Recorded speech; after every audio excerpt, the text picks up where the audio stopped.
from the city that never sleeps. 17 miles from Madison Square Garden, New York City. It's America at Night with Rich Valdez, America's favorite late-night talk program, featuring interesting guests from around the world and calls from across America. And now, here is your host, Rich Valdez. Hi there, good evening, and what's up, America? I am Rich Valdez with an S, your liberty-loving Latino amigo, and I'm happy to be here with you. It's Thursday night. Our telephone number, if you want to join the conversation, 833-482-5337, 833-4-VALDEZ.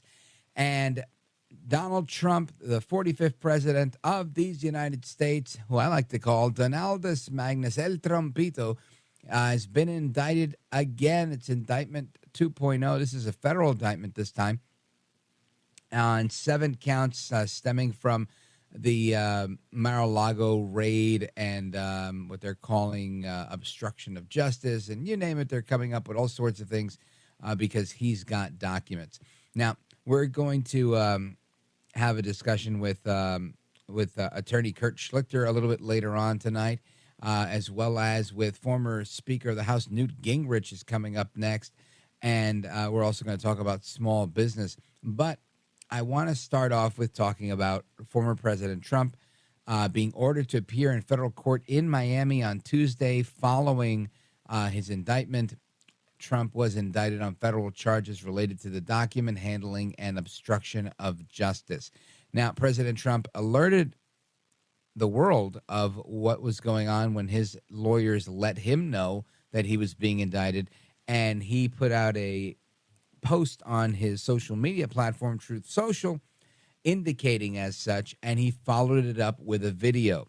We have the complete audio of the video, and I want you to hear it. Check this out.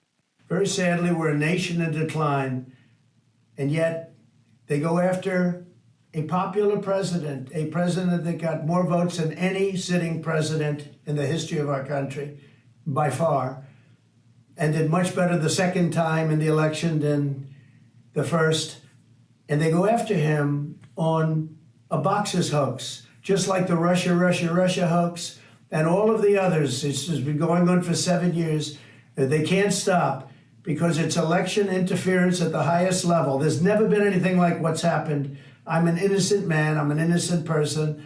They had the Mueller hoax, the Mueller report, and that came out. No collusion after 2.5 years. That was set up by Hillary Clinton and Democrats. But this is what they do. This is what they do so well. If they would devote their energies to honesty and integrity, it would be a lot better for our country. They could do a lot better. They could do a lot of great things. But when you look at what's happened to our country in the last 3 years, we were energy independent. We had a strong military that wasn't woke. We were doing so well. We were respected all over the world. We got the biggest tax cuts in history, biggest regulation cuts in history. And what do? You have a president where an election was taken, got more votes than any sitting president in history by far, never anything even close. And they come after me because now we're leading in the polls again by a lot against Biden and against the Republicans by a lot. But we're leading against Biden by a lot, a tremendous amount. And we went up to a level that they figure the way they're going to stop us is by using what's called warfare. And that's what it is. This is warfare for the law. And we can't let it happen.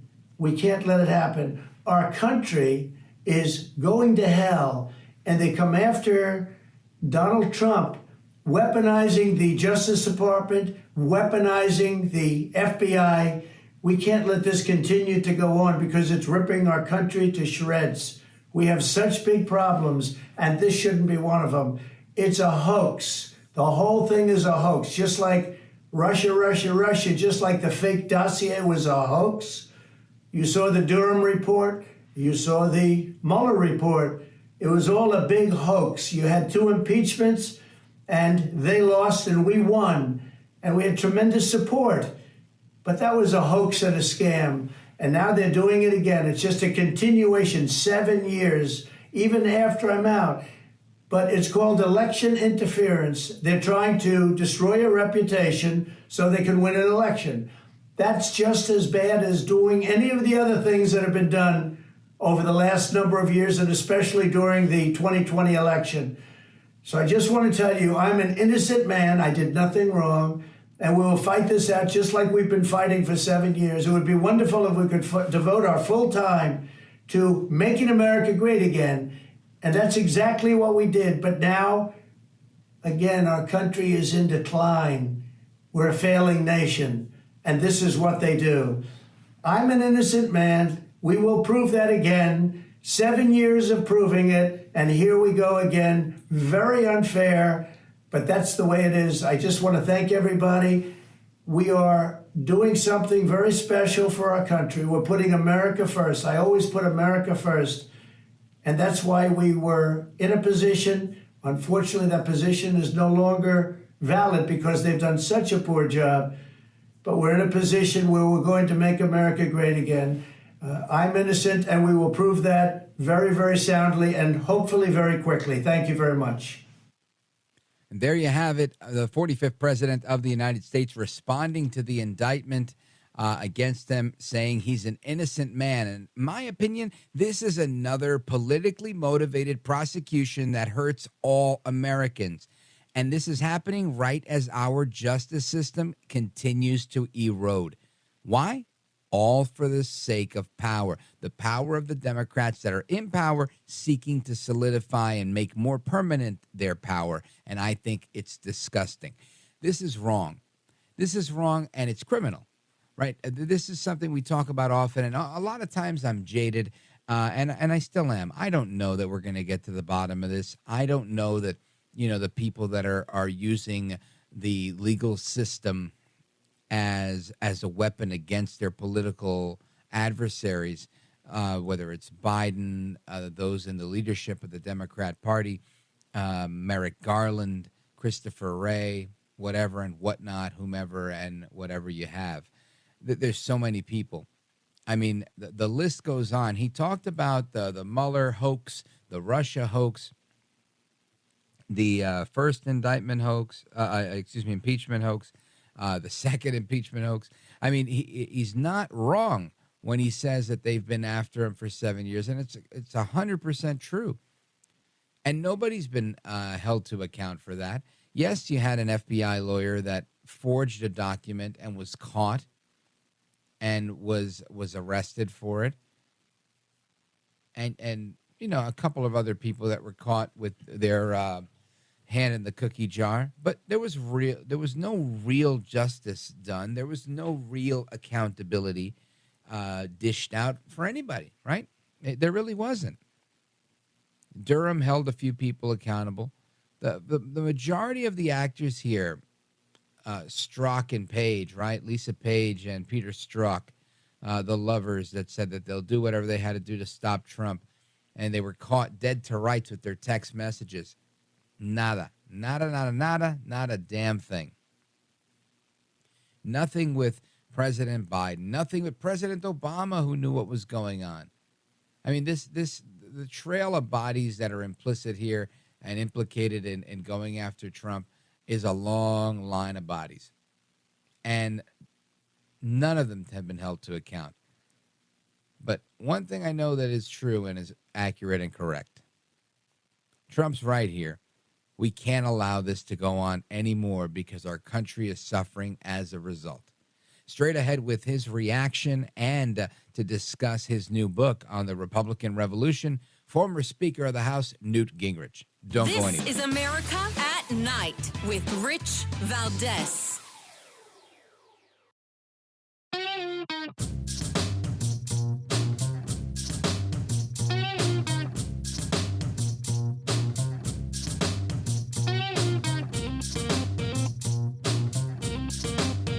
America at Night with Rich Valdez. It's a hoax. The whole thing is a hoax. Just like Russia, just like the fake dossier was a hoax. You saw the Durham report. You saw the Mueller report. It was all a big hoax. You had two impeachments, and they lost and we won. and we had tremendous support. But that was a hoax and a scam. And now they're doing it again. It's just a continuation, 7 years, even after I'm out. But it's called election interference. They're trying to destroy your reputation so they can win an election. Of course, that is former President Donald Trump reacting to the news of his indictment. And welcome back for reaction to the news of the Trump indictment and to discuss his brand new book, March to the Majority, The Real Story of the Republican Revolution. Our guest, former Speaker of the House, Newt Gingrich. Welcome, sir. How are you doing? I'm doing fantastic. And what's your initial reaction to the news that Trump is indicted yet again on these federal charges that seem to be nothing more than what others have done leaving the White House, yet he's the one that's getting indicted? Well, at one level, my reaction is one of sadness. I'm watching America decay into a Venezuela, Cuba, Zimbabwe kind of third-party dictatorship where if you're the leading opponent, they use the power of government to try to destroy you. And I think, one level, my feeling as a patriot is enormous sadness. At another level, I'm really very angry because I watch them ignore everything about Hillary Clinton, everything about Joe Biden's son, but somehow focus on Donald Trump. And I just think it's an example, which the Durham report indicated, of the corruption of the Justice Department and the corruption of the FBI. And that goes straightly back to the corruption of the Biden family. Yeah, lamentably, Mr. Speaker, I think I agree with you too. It's a horrible thing to see the continued erosion of our Justice Department, and in my opinion, it's not just the Justice Department, but it's really our complete system of justice takes a hit here because people lose faith in the system, and I think so many of our systems only work when there's virtue behind them, and the body politic says, you know what, we believe in this stuff, we have a trust. That we are, it's the consent of the governed. And I don't think we, the people, are consenting to this in many instances. Do you think that this is a crushing blow to Americanism overall, or is this just a bump in the road on the road to serfdom? Well, I think it's more like an intersection where we're going to have to decide as a free people, which road do we want to go down?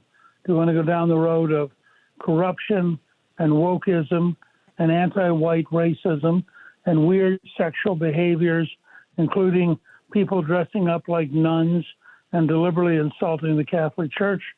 Or do we want to, in fact, go down a road that has, hard work, American patriotism, core cultural values, a respect for each other? And I think that's just an enormous choice. And I don't, I'm an optimist in that I think, and I describe this in my new book, March to the Majority, I think in the Reagan tradition that in the end the American people will win. But I have to tell you, the power of the government, the elite universities, the elite media, and the elite big corporations, their combined power is a lot. And that's what we're fighting. Without question. And folks, let me just remind you, we're on with former Speaker Newt Gingrich, author of the brand new book, March to the Majority, The Real Story of the Republican Revolution. Mr. Speaker, you mentioned that you allude to a solution and a win for the American people, which I love to hear because at times I feel jaded and I feel like we don't get out of this mess. We just have to fight like hell to just subsist. But how do we, and you could take your time with it because we have another segment, but if you could just to begin to broach it, how do we begin to get out of it, in your opinion? Well, this is a point I made, and one of the major reasons that I wrote March to the Majority. You start by listening to the American people. President Abraham Lincoln once said that with popular sentiment, anything is possible. without popular sentiment, nothing is possible. He later on, of course, in his most famous explanation, said government of the people, by the people, and for the people. Well, if you believe that, then maybe part one is you listen to the people. You find out what their worries are, what they want solved. The other example I'd give is Ronald Reagan. If you go to his January 1989 farewell address, he says, all of these victories we won, you, the American people, won. I didn't win them. You won them. And I think that's the key thing. So one, I would say you have to start, and a good example is parental rights. 84% of the American people favor the right of parents to know what's happening with their children in their classroom. So when Antifa, which is an organization that frankly should be abolished and made illegal because it is a constant advocate of violence, when Antifa shows up and attacks Armenian parents in a California school meeting because the parents want the right to know what their children are being taught, that gives you the perfect contrast of where we are. And if you think it's okay for radical groups like Antifa to dominate by violence, then you ought to be with the Democrats. If you think that parents ought to have the right to know what's happening to their child and to do so peacefully and without coercion, then you ought to be a Republican. Extremely well put. And folks, we're going to continue this conversation. Of course, we're on with former Speaker of the House, Newt Gingrich, and his brand new book, The March to the Majority. March to the Majority, the real story of the Republican Revolution. It's available now. I recommend getting 2 copies, of course, one for yourself, one to give away, because somebody can definitely benefit from this. And we're going to continue these conversations, hearing our conversation and hearing about some of his stories with amazing political figures like Ronald Reagan, Richard Nixon, Tip O'Neill, George H.W. Bush, Bill Clinton, and others. Now, Mr. Speaker, in the moment that we have before we take our first pause and come back to you, just let everybody know, in addition to your amazing, literary works, you also have a really big production company where you put out a lot of amazing content. Tell everybody about Gingrich 360. Yeah, well, thank you for that question. Gingrich 360 is an amazing company. Its president is my wife, Calista Gingrich, who used to be the ambassador of the Vatican. We do 4 newsletters a week. We do 3 podcasts a week. They are all free at gingrich360.com. We have a brand new project underway called Journey to America, where we're interviewing first-generation immigrants who are here legally, but who are contributing to making America remarkably unique and remarkably prosperous. We also are deeply involved in looking at the American people through a program called America's New Majority Project.com. So lots of things going on. Outstanding. We're coming right back with former Speaker of the House, Newt Gingrich, his book, March to the Majority, and check out his website, gingrich360.com. I'm Rich Valdez. We're coming right back. Don't move a muscle.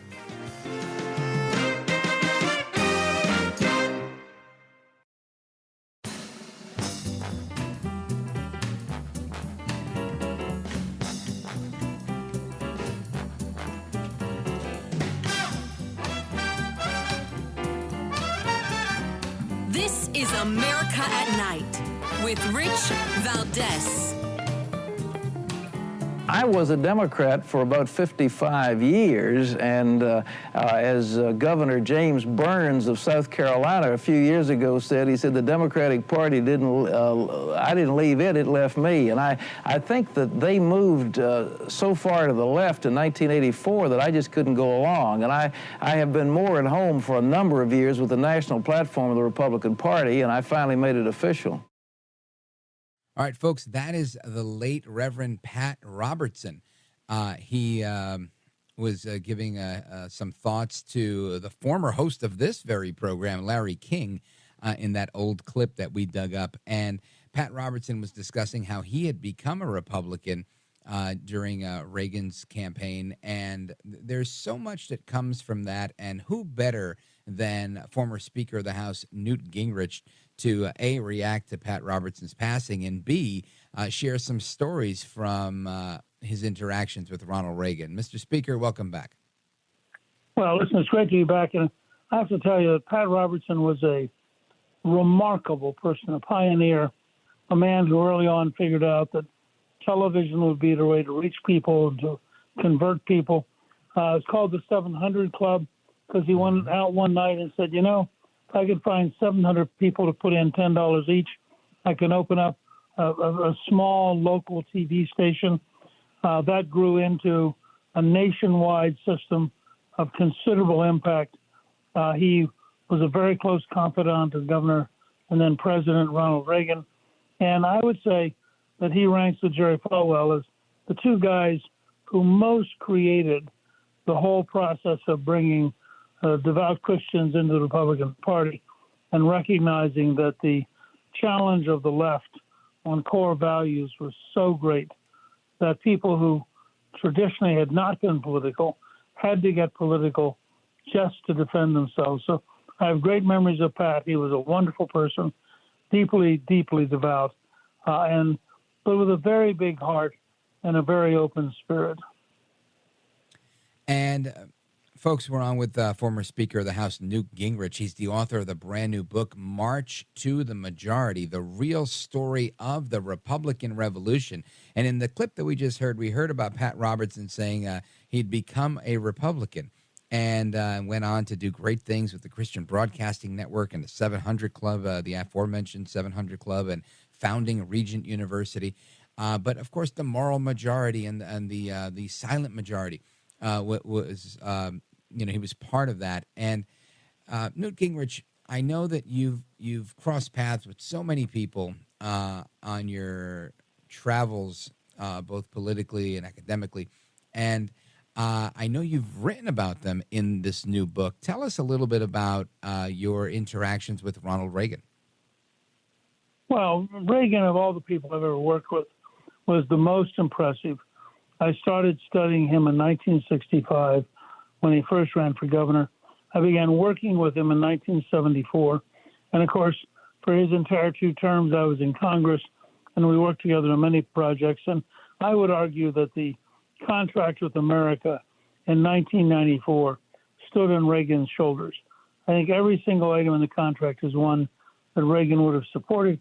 And, for example, as part of how America works, Reagan proposed a work program to replace welfare in 1965. We passed it into law in 1996.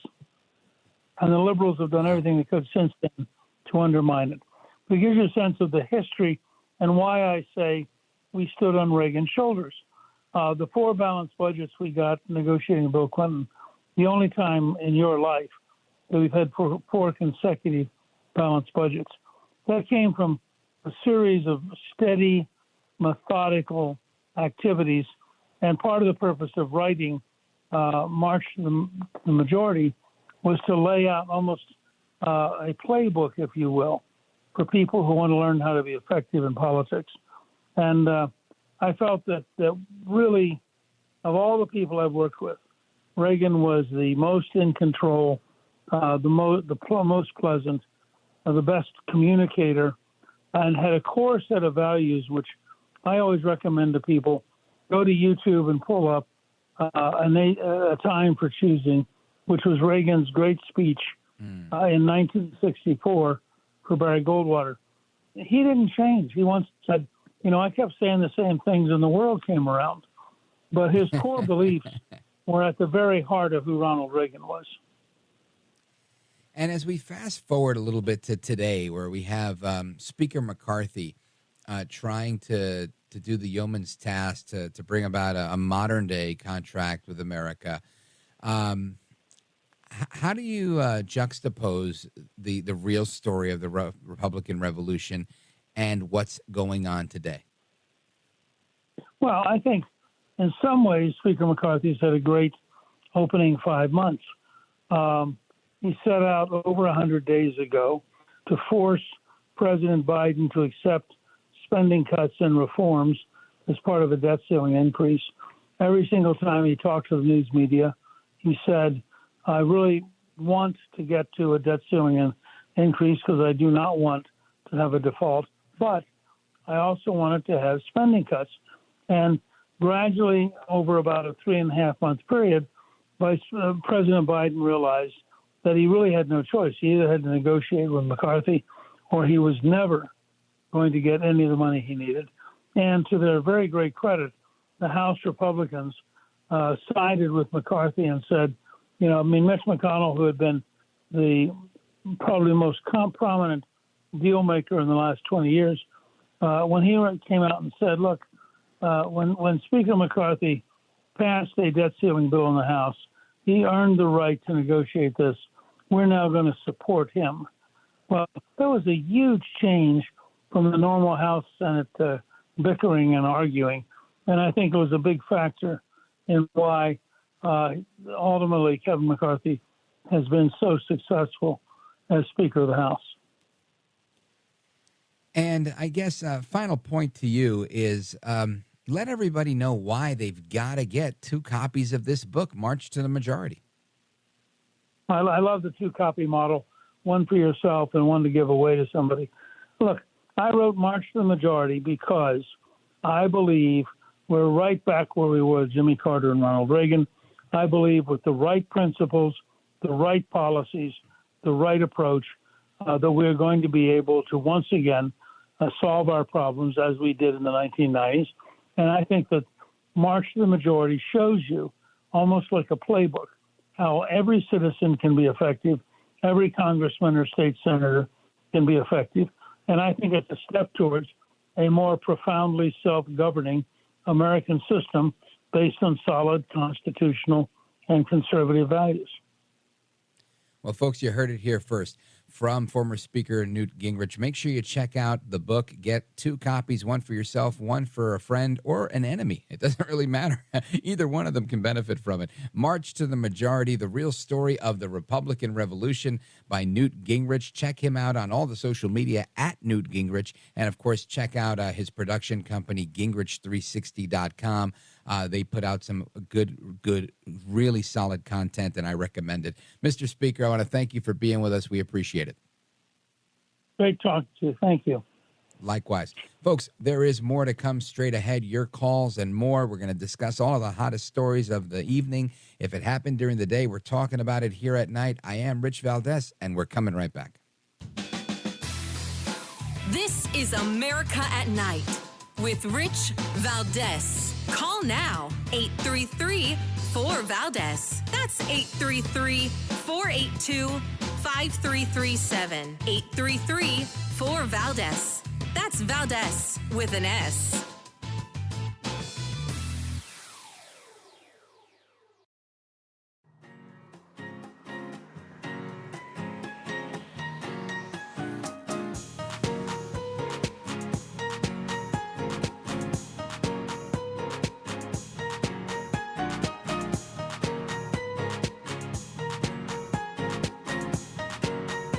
America at Night with Rich Valdez.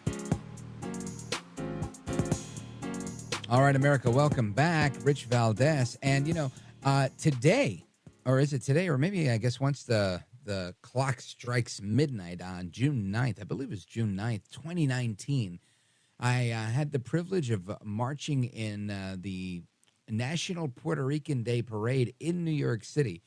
And I was with a colleague of mine, Kurt Schlichter, who's the founder of the Guardian Angels and a radio host in New York City, as I was. And he looks over to me and he says, "Hey, Richie V, hey, take a look over there. It's your girlfriend. It's your socialist girlfriend, AOC." And I said, "Oh, look, it's all out crazy." And I was with my daughter, who was like 12 or something at the time. And, in between the marching bands, I quickly marched across the street to go over there and say hello, because she had stopped to greet people. And I was rudely met with her saying, not saying anything. She kind of just cut her eyes at me, didn't really want to say anything. After she rolled her eyes, she just started walking away really quickly and then jogged to the other side of Fifth Avenue. And then one of her staffers came and I gave a flyer to somebody standing next to me. It kind of body checked me in the process. I was like, all right, these girls are really tough. So she clearly didn't want to talk to me, but the whole interaction was caught on tape, and it made a big stink in the New York Post. And then her people, her handlers and whatever, they dropped the F-bomb in a tweet at me. And then they deleted it, but they didn't delete it before the Washington Times and the New York Post had gotten a screen grab of the F-bomb tweet toward me. And I think that stuff's still available on the New York Post if you care to search it. But I'll get into that story a little bit later on because it's funny. And all I wanted to do was have a debate between capitalism and socialism with her.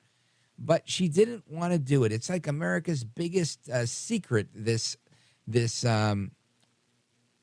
conversation of capitalism and socialism. And there was a clip of audio from AOC about a year ago where she actually whispered about that very topic. Listen to this. Most people don't really know what capitalism is. Most people don't even know what socialism is. But most people are not capitalists because they don't have capitalist money. They're not billionaires.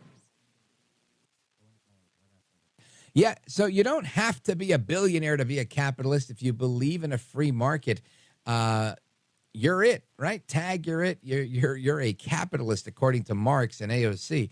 But she's just so off the mark. Oftentimes misunderstanding what it is that makes this economic system of ours go round and round. Yet it seems she does really well selling her tax the rich hoodies for $60 a pop. Maybe I've got to do that, right? I used to have T-shirts and they sold out very quickly. Maybe we should get hoodies and we'll sell them for less than $60. But anyway, that's AOC. We're going to continue our conversations on her and everything else that's going on. But I want to make sure I check in with you, the listeners. So let's hit the phones. 833-4-VALDEZ, 833-482-5337. Let's go to Mike in Myrtle Beach, South Carolina, WRNN. Go right ahead. How's it going, Mr. Valdez? Love the show, boss. And that was a great interview with Newt Gingrich. Thank you. I'm sitting here listening. You're welcome. I'm sitting here listening to you, and all-out communism really has provided you with a level of status that maybe you might take a lot longer to attain. I mean, and really, you're not anybody until AOC drops a F-bomb on you in a tweet. So, I mean, that's probably why that guy lost his job. I think they were saying, look, we were just going to ignore this guy, but since they hurled the F-bomb at me on Twitter, I think they definitely put me on the map. I think that's true. Well, I told your screener that, I was thinking about how, I hear a lot of ideas on the right about election, fixing things in the election process and system that can safeguard and protect it. Do you know of any concrete things that have happened in states that, crucial states especially, that we can look forward to, or? Yeah, well, no. Two things. I mean, first of all, I think the biggest issue that we faced, right, in 2020, when you talk about election irregularity and whatnot, and I'll try and get this in as quickly as I can before we pause for the break, but there was half a dozen states, right? There was like 6 states, and I know in the last year or so, and there's probably more to it, but what I remember, and from people in my network and my contacts, I know that the folks in Wisconsin have done an amazing job at making sure that some of the things that happened in the name of COVID will never ever happen again, and that's a really good thing. And they did a great job solidifying that. In the same vein, you've got folks in Philadelphia, or I should say Pennsylvania. Now, Pennsylvania was a little bit trickier because there was this rule called Act 77, and you had a lot of people acting out of, I'm going to say, extra constitutionally, right? So, they were outside of the confines of the Constitution. And when the Trump campaign had brought that case and said that was the case, they said no. Then they re-brought the same case, and then they said no because latches, you didn't do it on time, sorry, no can do. And then the same attorneys brought that case, and after the fact, after the electoral count had already occurred, and were no longer representing the campaign, but same premise, and they took the case up, and they decided in their favor, with the judge actually saying, yes, if we were to do this, this would be outside of the Constitution, and making sure that they weren't going to allow people to vote, like forcibly vote by absentee ballot unless they had requested these ballots. And that is a huge change. So, of course, that continues to go with a lot of not only scrutiny, but a lot of pushback. But they're making strides in Pennsylvania as well. And I believe that they're ultimately going to have the last laugh. So those are just a couple of things that I know that are happening, and those were two of, in my opinion, of the most egregious things that we saw when it came to changing an outcome of an election, or really swinging it one way or another, by way of changing an electoral system in the name of COVID. So my producer's telling me it's time to hit the break, but hopefully that answered your question, at least in part. Mike in Myrtle Beach, South Carolina, WRNN. Big shout out to everybody out there. And folks, we're coming right back. The rest of your calls and more. Don't move a muscle. This is America at Night with Rich Valdez.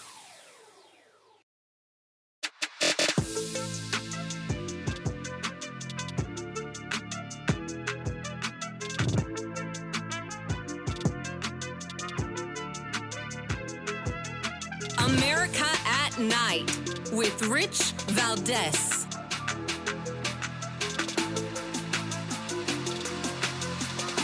Today, Republicans are so afraid of democracy that they want to disenfranchise predominantly black voters who have been disenfranchised for as far back as when black people were enslaved in the United States of America. This has nothing to do with election integrity.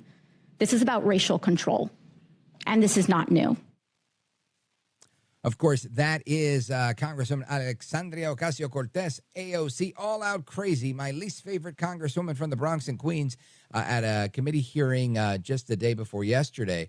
And that was the preface to a shocking ruling coming out of the Supreme Court earlier today, putting the Republican House majority in jeopardy.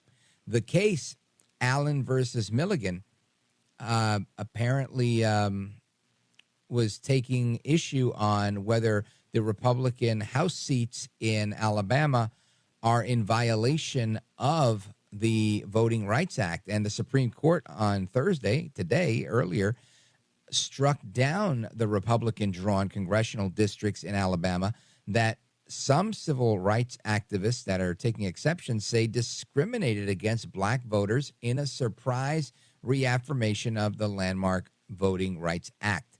The court, in a 5-4 decision, ruled against Alabama, with Chief Justice John Roberts and Justice Brett Kavanaugh both joining the three liberals on the court for the majority in that decision.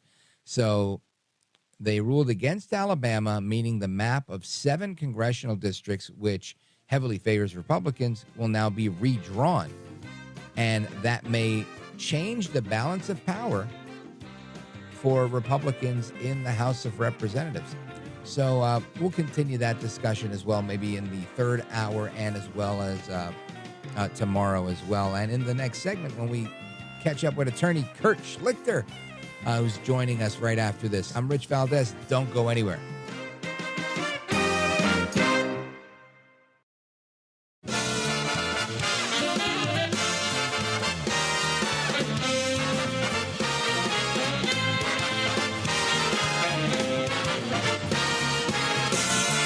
Live from the city that never sleeps. 17 miles from Madison Square Garden, New York City. It's America at Night with Rich Valdez. America's favorite late night talk program, featuring interesting guests from around the world and calls from across America. And now, here is your host, Rich Valdez. Hi there, good evening, and what's up, America? I am Rich Valdez, Valdez with an S, at Rich Valdez on all of the social media, your liberty-loving Latino amigo. Happy to be here with you. 833-482-5337 is our phone number. If you want to join our late-night national town hall conversation, feel free to do so, 833-4-VALDEZ. And again, just recapping the headlines that we talked about in hour one, former President Donald Trump was indicted again, this time on federal charges related to document handling and obstruction of justice. In other news, you've got Pat Robertson of Regent University fame, the 700 Club on the Christian Broadcasting Network, all things that he created, an OG in the Christian right business. And I got to tell you, I love Pat Robertson. The 700 Club was required television for me almost throughout all of my 20s, or at least from like 23 to 30. I never missed an episode. I thought it was such an interesting mix of faith and family and news and analysis, and then the amazing prayer sessions that they would have at the end. It was just wow. And I was just like, I can't believe they don't have other programming like this. It was really remarkable. He was a remarkable guy, and may he rest in peace. And let's see, what else do we have here? Oh, and then we have this very shocking story, the shock ruling from the Supreme Court, putting the Republican House majority potentially in jeopardy. And that was the case I mentioned in the last hour, Allen versus Milligan, where the Supreme Court has now struck down the Republican-drawn congressional districts in Alabama that civil rights activists were taking exception to, saying that it discriminated against black voters. And this was a surprise ruling. I don't think a lot of people saw this coming. 5-4 ruling where Chief Justice Roberts and Justice Brett Kavanaugh joined the three liberals on the bench to come up with the majority opinion for this case. Now, our guest, Colonel Kurt Schlichter, he's been on here before. He's a funny guy. He's a brilliant guy. He's a great writer, and he has amazing analysis. And I want to welcome him. Colonel Kurt Schlichter, welcome, sir. Hey, good to be here. Yes, sir. So I want to get your initial reaction to this first story, because I think this first story, or whatever I was just talking about, the third story I brought up, this ruling from the Supreme Court. What do you make of this? Was it something that surprised you? Do you think it will really make a difference in redrawing the congressional map in Alabama? Well, it's going to make a difference in Alabama. It's a stupid ruling. And I hate to see Brett Kavanaugh morphing into John Roberts, but that's probably what's going to happen because, he's, essentially soft. He would like to fit back into the community that he got kicked out of for daring not to follow the ruling class dictates. And now, now like Roberts, he's trying to weasel his way in. It won't work. They hate him too much. But, that's what you get. Do you think it'll upset the balance of power? The lesson is pick hard people. Say again? The lesson is that you need to pick hard people. Oh, yeah. Oh, I agree with you. I think to have some inner strength is key in any of our positions in government, and we see it more and more each day. And I get the need for compromise on occasion, but when compromise is your go-to and you never take a tough position, then you're probably not in the right business. Now, look, compromise needs to be a step on the path to getting what you want. Compromise is not good in and of itself because it gives the enemy something. They get nothing. They deserve nothing. They have a right to nothing. They should be given nothing. And the only time that you give them anything is when you get something better and position yourself to take even more. They're not our friends. They're not our buddies. I don't believe in bipartisan bridge building or reaching across the aisle. I want to destroy everything the left believes in. I want their dreams to die. I want there to be a grave, and I want to take a leak on it. I love that. This is why I like having you on. Kurt Schlichter, I want to pivot quickly. Keep that same energy, but I want to pivot to get your reaction on the indictment of the 45th president of the United States for having documents. What say you? Well, first of all, I'm kind of constrained in what I can say because I assume that I have to remain FCC compliant. That's correct.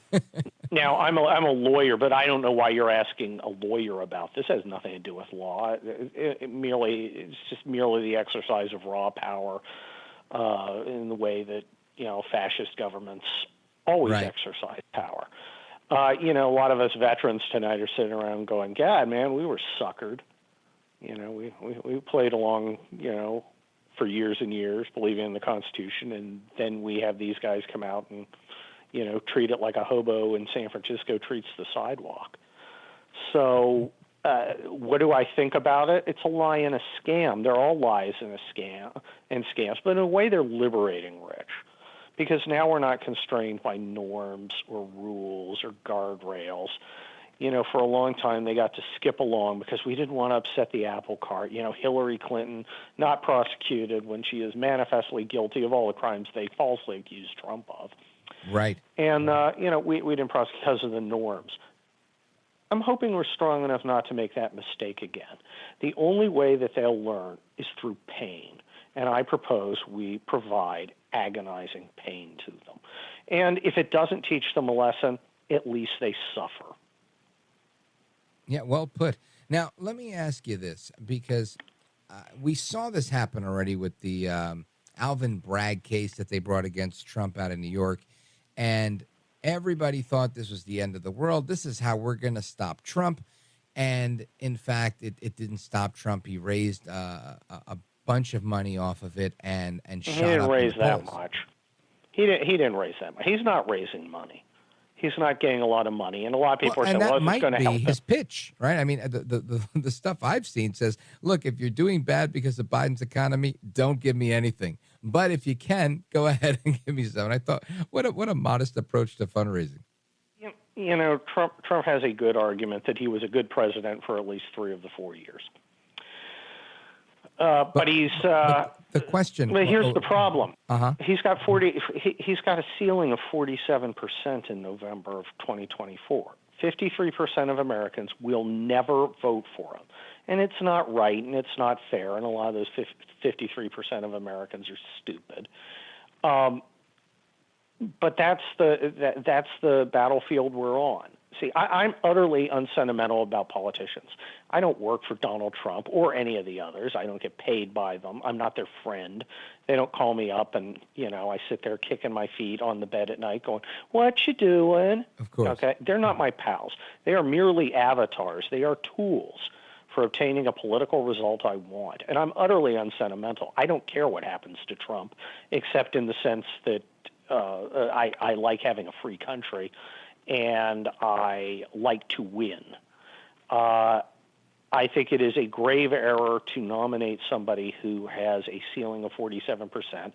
And I do not think that anybody who hasn't already been brought over by this sham indictment in New York, and make no mistake, Donald Trump has been persecuted, and they've attempted to frame him in a way that's unprecedented in American history and is going to do huge damage to our institutions. But c'est la vie. But like I said, what happens to Trump is not my issue. My issue is who's going to win and then who's going to destroy the enemy's dreams. Now, before we get to destroy the enemy's dreams, though, do you think that this current witch hunt, persecution, whatever and what have you, will benefit him or hurt him? No, it won't. It won't benefit him. He got a rally around kind of phenomenon after what happened in New York, which is understandable, and I sympathize. It was absolutely wrong and scummy, but it's also emotion-based. You rally around him to send a message. My message would be to send, a Viking warrior to loot and pillage Washington, D.C., and Trump's not that guy because he's not going to win in 2024. It's almost impossible for him to win. It's very tough. It's 10-1 odds. Now, I want to get into Joe Biden, but I want to do that right after the break. So let me just remind everybody who we're on with. Kurt Schlichter. Colonel Kurt Schlichter, he's an attorney, And he's got some very sharp opinions. We're going to continue with him straight ahead. Plus your calls, 833-482-5337, 833-4-VALDEZ. This is America at Night with Rich Valdez.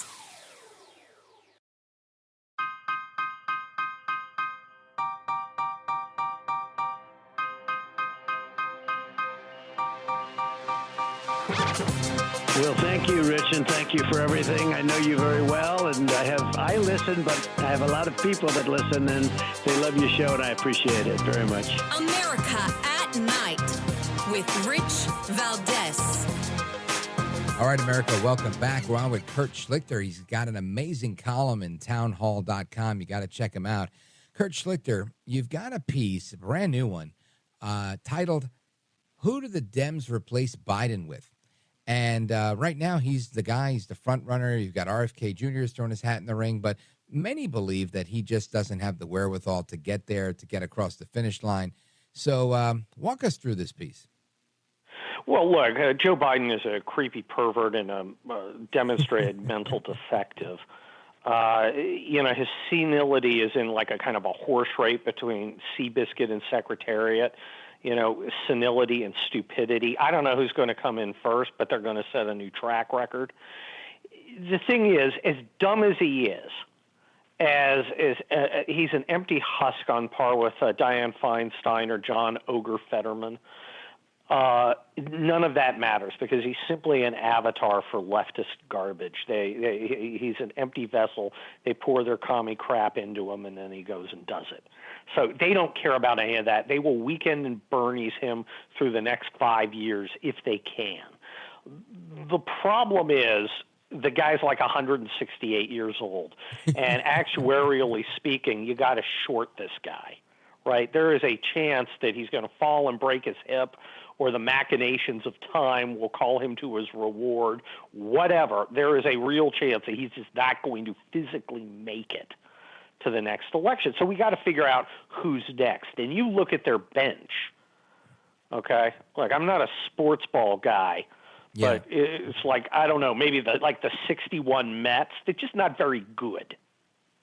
I don't know if it's the 61 Mets. Hell, like I said, I don't know sports ball. You get them. You get where I'm coming from. You got Kamala Harris. Mm-hmm. Kamala Harris, that cackling moron.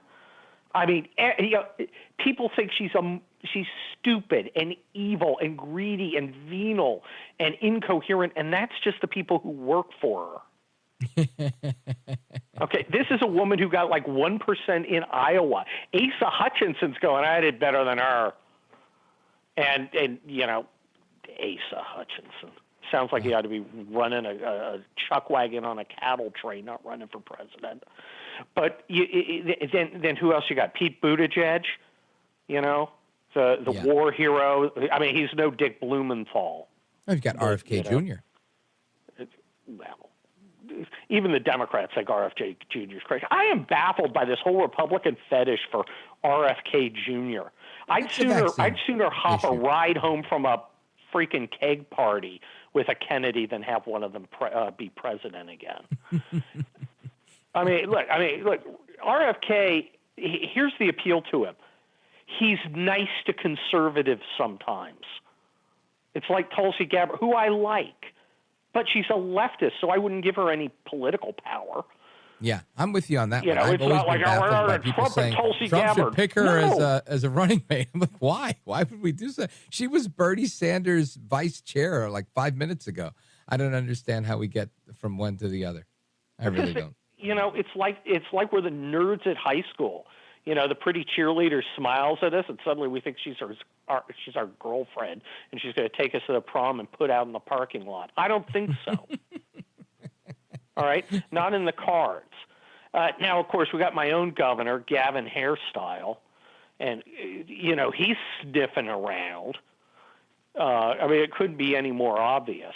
And this guy, like I say, he is dumb and good looking. Again, he can take the Kennedy slot, and it's I'd like to see him go up against a governor whose state isn't a giant boiling cesspool of hobo dung like California is. Maybe against, I don't know, Ron DeSantis, I think would be a great match.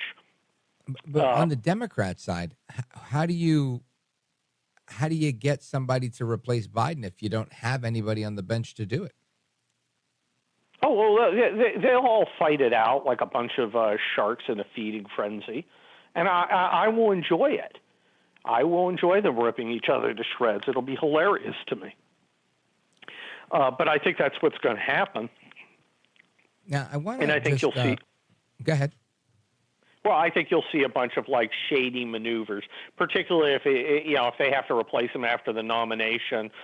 Suddenly he'll whoever wins will appear on all the ballots and all that sort of stuff. Look, the only hope they have is running against someone who's either a gross incompetent or a giant, fat, don't-eat-eating slob. Any of those running in the Republican race? Or a guy who, again, for bad reasons mostly, 53% of Americans freaking hate. So, my thought is, so your prediction thus far, even though you're not a sports ball handicapper, you say it's not Trump and it's not Biden. So who does that leave us with on each side? I think we'll see DeSantis versus Newsom. Okay. But I've been wrong before. Sure. Yeah, haven't we all? And if that's the case, who do you think comes out the victor? Oh, I think DeSantis would win. Now, going back to Biden, because I like your commentary on Biden. You've got a piece a few days ago. It says, it doesn't matter that Joe Biden is a corrupt, doddering old pervert. What doesn't matter and why? Well, look, they don't care. The media, the regime media, and the Democrats don't care anything about Biden personally.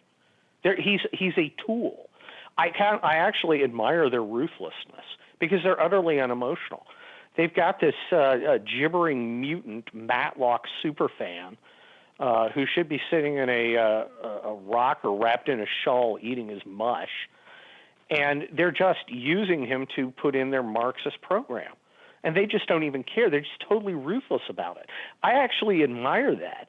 Frankly, I wouldn't mind having a completely senile Republican president, as long as a bunch of hardcore guys like me and you were out there pulling the strings. Because I'm all about acquiring and exercising power, because that's how you get what you want. Especially in politics.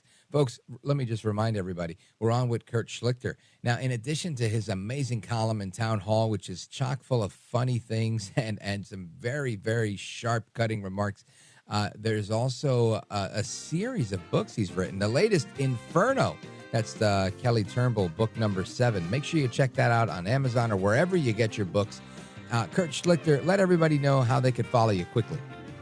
Follow me at Kurt Schlichter, spelled just like it sounds, on Twitter. Outstanding. Sir, you're a patriot. Godspeed to you. Thanks for being here. And folks, we're coming right back. Don't go anywhere. I'm Rich Valdez. It's America at Night.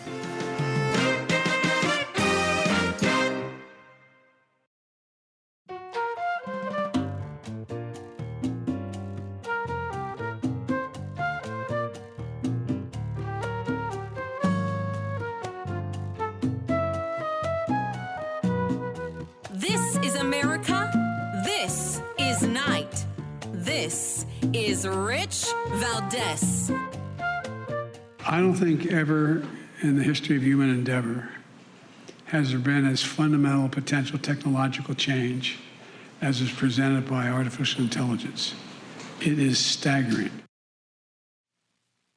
Now, that is President Joe Biden having a discussion with the Prime Minister of England about artificial intelligence. And this comes on the heels of artificial intelligence replacing something like,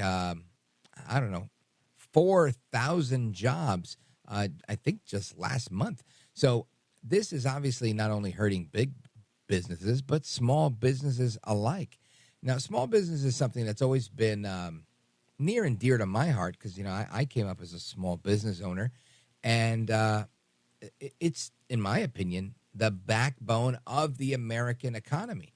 But Biden's slowing economy and the credit crunch that's coming with it is squeezing small businesses, in some cases, squeezing them right out of business.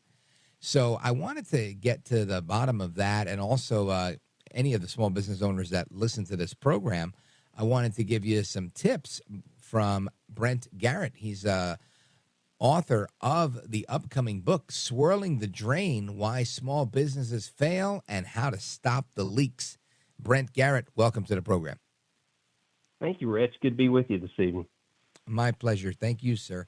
So let's talk a little bit about this. We everybody in America is feeling a crunch, whether it's because of the government's increased spending, the increased production of money printing, inflation that's on the increased food costs, and I mean the list goes on. And I can tell you, every day I get my coffee from a little Cuban place, small Cuban hole-in-the-wall restaurant, make an amazing espresso, and you know the per plate price, you know, for the lunch special went up from like $6.50 to $7.50 to $8.50. I think it's up to like $10 right now, which is still reasonable for a plate of food, but their costs have gone up considerably.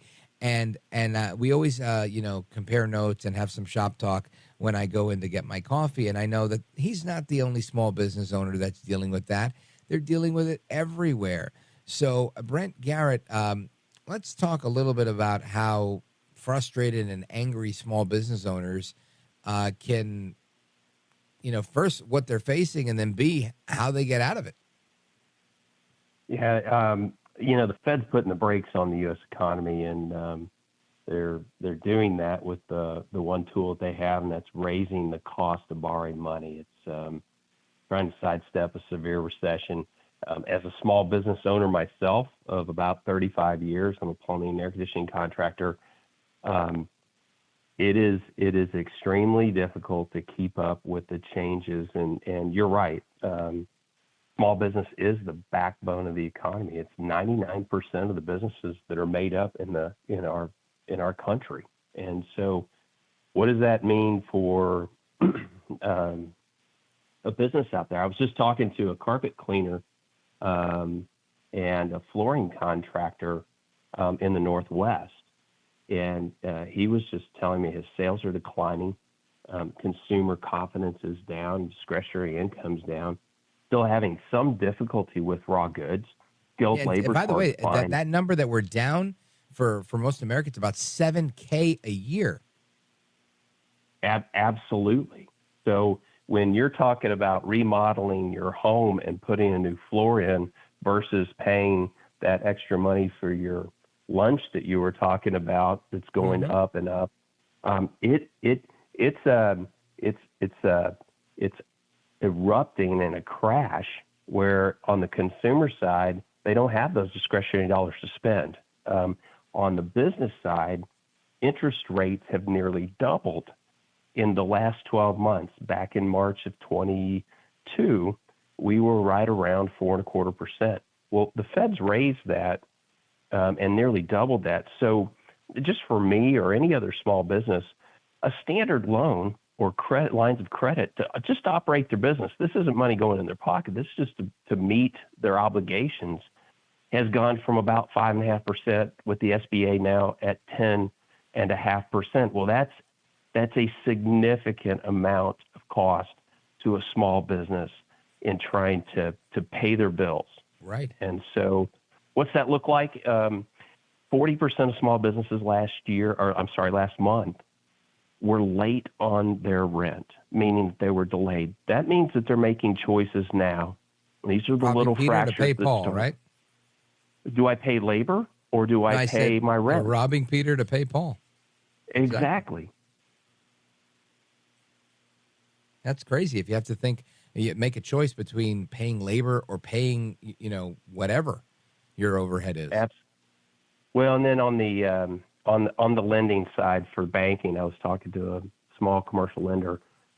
They're looking at an uncertain economic outlook, reduced risk tolerance with their customers, and this fancy word called liquidity for small business owners. How much cash do I have in the bank to run my business? And so lenders are making it more difficult to get cash. Small businesses are having to pay more for that for having a loan or a line of credit. here again, this is not money they're sticking in the pocket. This is what they have to do to keep the doors open. Right. And that's exactly what my Cuban buddy tells me when he starts complaining. He said, this isn't about, I don't have the business or the rent. Or he's like, I make the rent. I have a great rental agreement. My lease is a great price. He said, the issue here is I have to pay labor. I have to pay my cook. And again, this is it's two cousins. It's a mom and pop. That's the cousin cooks, and then he manages the front of the house. And it's just I look at that and I think, how many more like that are in this predicament? I live in a small town in New Jersey now, and there's a Main Street, and there's a bunch of these restaurants on Main Street. And I think, if everybody's going through the same crunch, and clearly they are, because every food costs are high, and that's just restaurants. Let me not even begin to talk about when I took my daughter's car to the mechanic, right? There's all that increase that's there. It's something like 35-40% increase from the last time that I went in. So, when you look at all of these things, there's a lot of businesses that I would say are swirling the drain, kind of like the namesake of your book.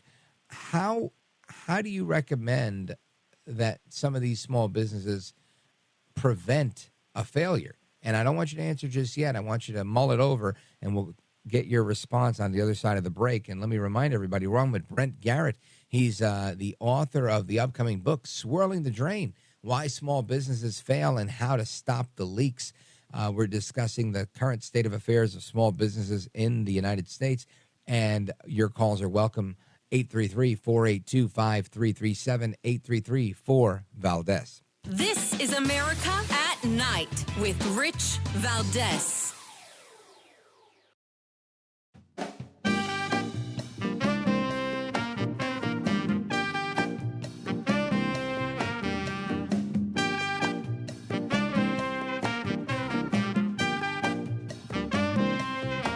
Rich Valdez, who again will do a fine job, and I know you'll enjoy listening to it. This is America at Night with Rich Valdez.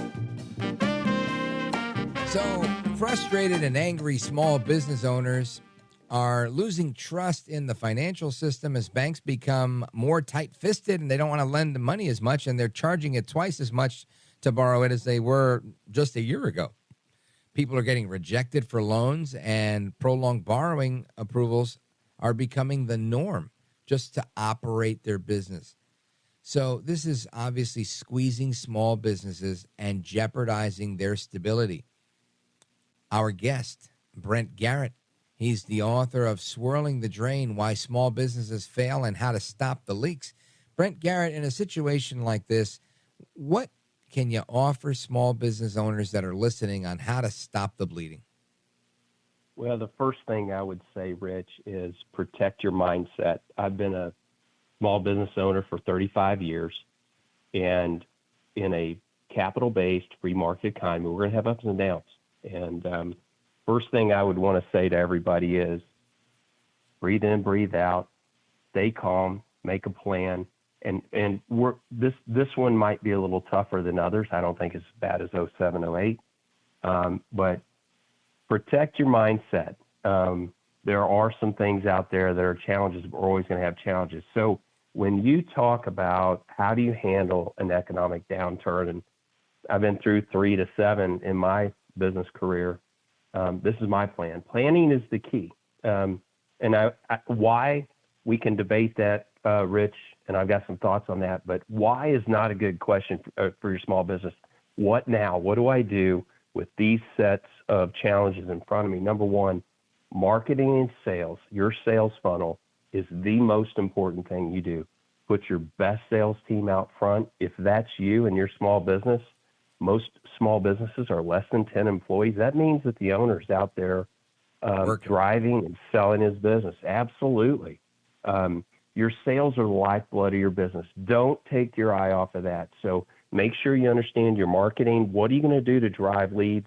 Make sure that you're offering new things to your old customers and old things to your new customers. Second thing, know your numbers. Get lean and mean during economic downturn. It's not the time to go buy that cigarette boat. It is not the time to go risk your cash. Know what amount of profit you need on every transaction. If it's a cup of coffee, if it's a service call, if it's that flooring job, you need to understand what your numbers are, and make sure every business has that 80-20 rule. About 80% of your revenue is coming from 20% of your customers. Make sure that you're maintaining those relationships. And in your pricing strategy, it might be time to do things to get someone to act now rather than put it off for 6, 8, 12 months, because here again, we're talking about consumer confidence. People are hoarding cash just like you are for your business. Give them a compelling reason to act now. Third thing, cash is still king. You got to survive the downturn. You're going to be fine, but you got to make it to the next upswing. And small business is a survival of the fittest. It's just how it works. If the bank is a roadblock for cash, to keep your business moving, and look at other avenues, savings, investment, maybe even family. Get liquid to weather the storm, protect your cash. And those are the three things that I would focus on most. Of course, we can go down into other details in those three categories, but that's how you survive a downturn. I love those. Protect your mindset, have the owners get out there and sell themselves, know your margins, and create some incentives. I want to dig into those just a little bit, but we're going to take a quick pause and remind folks that we're on with Brent Garrett. He's the author of the upcoming book, Swirling the Drain, Why Small Businesses Fail and How to Stop the Leaks. And this is some pretty good insight. I want to dig into it a little bit more, and maybe a personal example from your business. 866-505-4626 is our legacy line, 833-4-VALDEZ. We're coming right back. This is America at Night with Rich Valdez.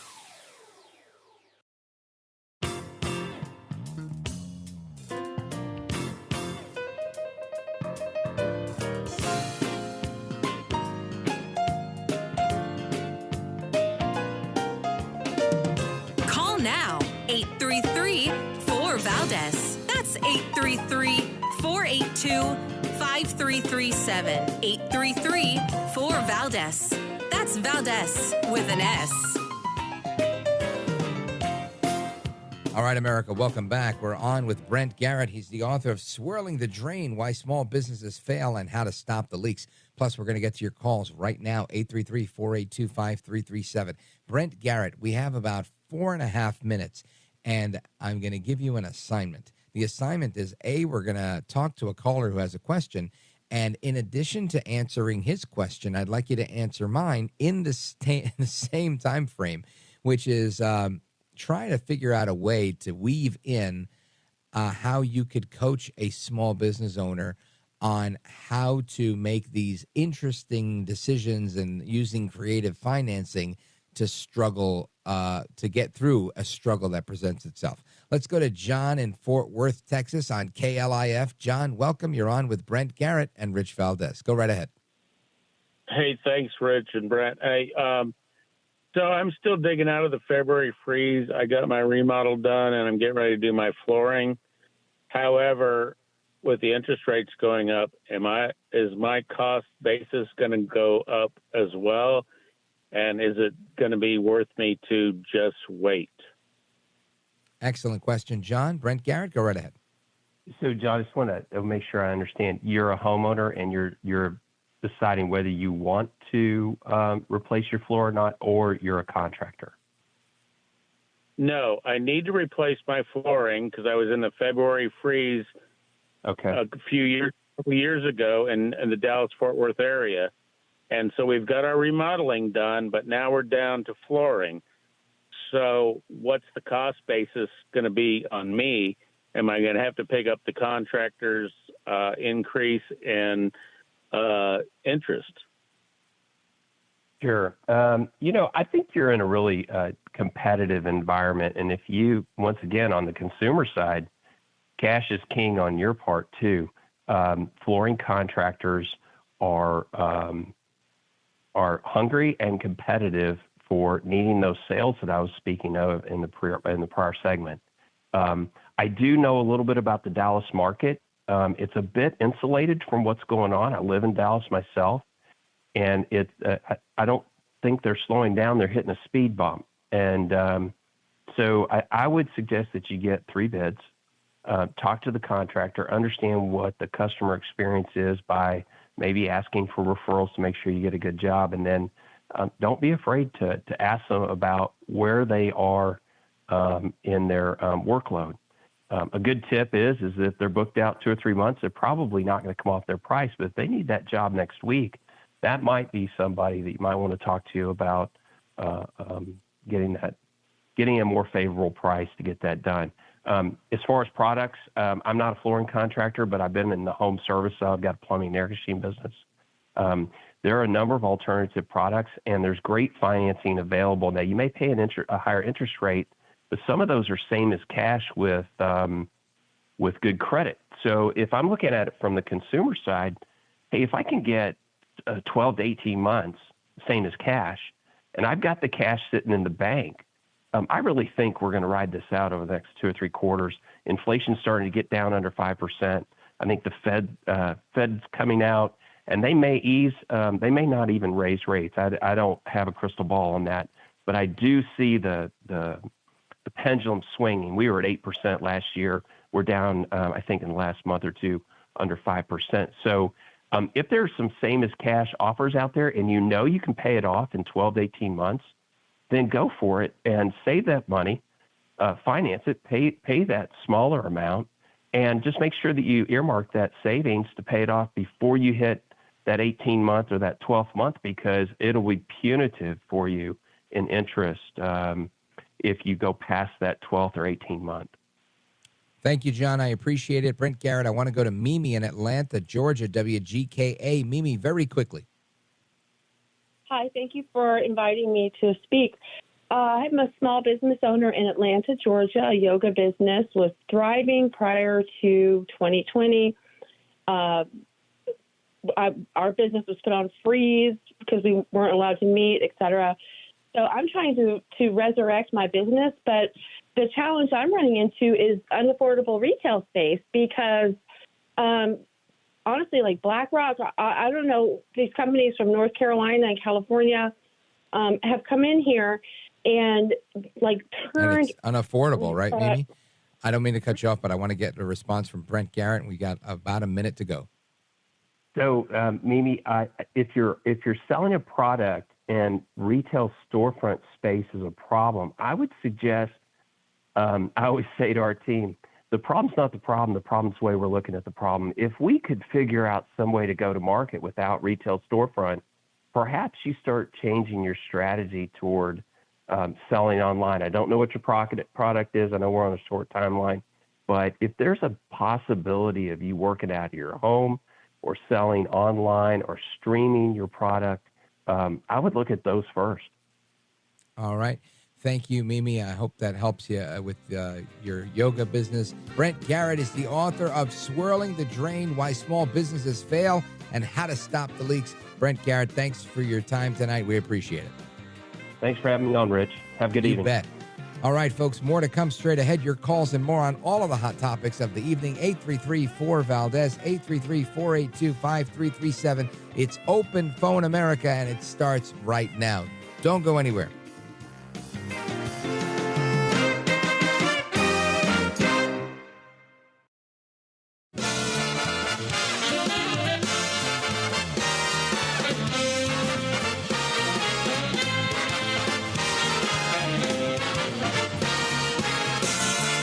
Live from the city that never sleeps.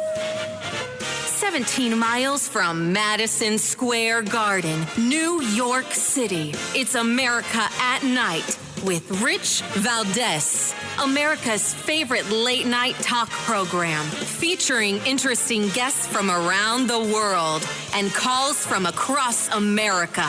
And now, here is your host, Rich Valdez.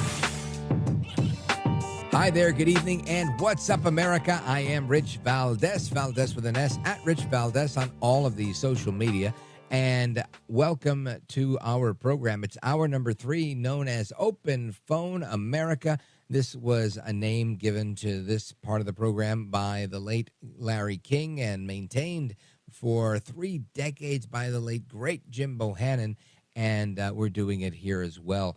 833-4-VALDEZ is the phone number, 833-482-5337.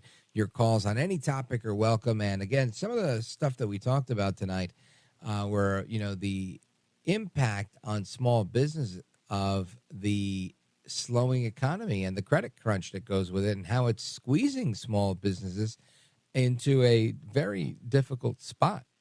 We also had some discussion on the 2024 election and, who ends up becoming the nominee.